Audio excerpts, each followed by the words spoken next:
tunjukkan gimana caranya menggesek rangka dan mesin.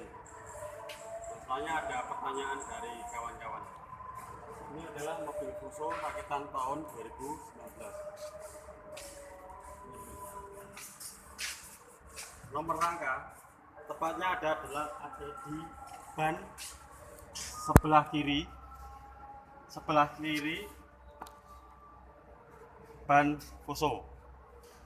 Pertama-tama mobil dijungkit, dijumlangin ya, bisa.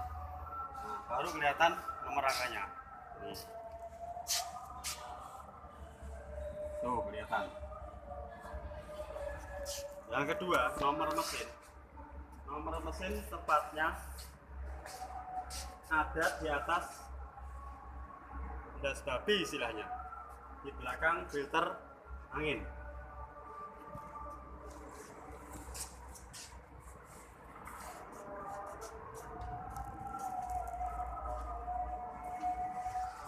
Nah, tapi rapi itu. Ya, itu dulu pemirsa ya. Intinya kalau mau gesek nomor rangka, begitu caranya. Itu dulu dari saya, semoga bermanfaat. Selamat siang, cendol dawet. Salam 500-an.